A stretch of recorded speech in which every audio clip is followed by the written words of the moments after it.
तर महाराष्ट्राचे मुख्यमंत्री देवेंद्र फडणवीस सध्या बिहारच्या दौऱ्यावर आहेत आणि यावेळी फडणवीसांशी बातचीत केलेली आहे आमचे प्रतिनिधी अखिलेश यांनी। बघूया।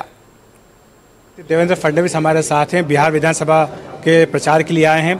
पिछले चुनाव में आप प्रभारी थे, इस बार आप कैंपेनर के तौर पर यहाँ पर आए हैं। क्या अंतर दिख रहा है पिछले 5 साल में? देखिए, मुझे राजनीतिक तौर पर यह अंतर दिखता है कि लोगों में और बड़ी जनभावना मुझे दिखाई पड़ती है कि एनडीए को वापस लाना है। विशेष रूप से महिलाएं तो बिल्कुल एनडीए के साथ है और युवा ये एनडीए के साथ मुझे दिखाई पड़ते हैं। नीतीश बाबू पर लोगों का प्यार है और मोदी जी को बिहार ये दिल से चाहता है, तो इसलिए परिवर्तन होगा। अब चिराग जी भी साथ में, कुशवाहा जी, मांझी जी तो है ही, तो मुझे लगता है एक बहुत अच्छा कॉम्बिनेशन है बना है। और जब तक स्टेट करके बिहार का सवाल है तो 5 साल का बदलाव मेरे जैसा आदमी जो बाहर से आता है वो देख सकता है। पटना एयरपोर्ट से वो बदलाव चालू होता है, गंगा के पुलिये को हम देख सकते हैं, बड़े बड़े हाईवेज को हम देख सकते हैं, रोड्स को हम देख सकते हैं। कल मैंने 350-400 किलोमीटर रोड से प्रवास किया, पूरा इंटीरियर तक मैं गया हूँ, कहीं पर भी मुझे खराब रोड नजर नहीं आए, अच्छे रोड सब जगह मुझे नजर आए। ये बदलाव है।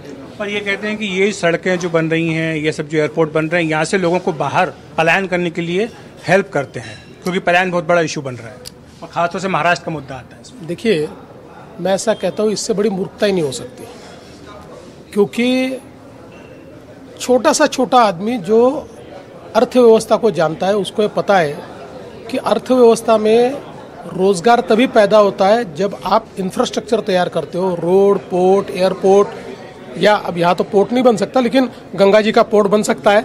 तो ये सारी चीज़ें जब तैयार होती है तभी रोजगार में तैयार होता है, ऐसे थोड़ी रोजगार तैयार होगा।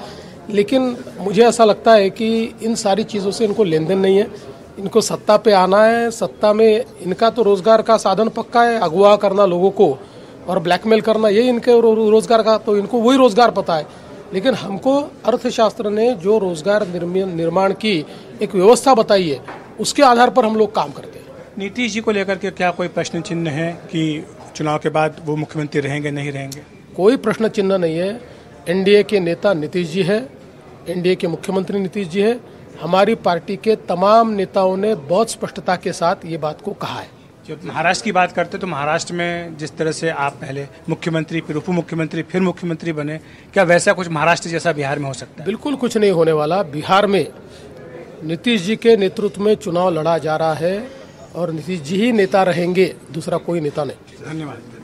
तो महाराष्ट्र के मुख्यमंत्री देवेंद्र फडणवीस कह रहे हैं कि नेतृत्व को लेकर यहाँ पर कोई संशय नहीं है।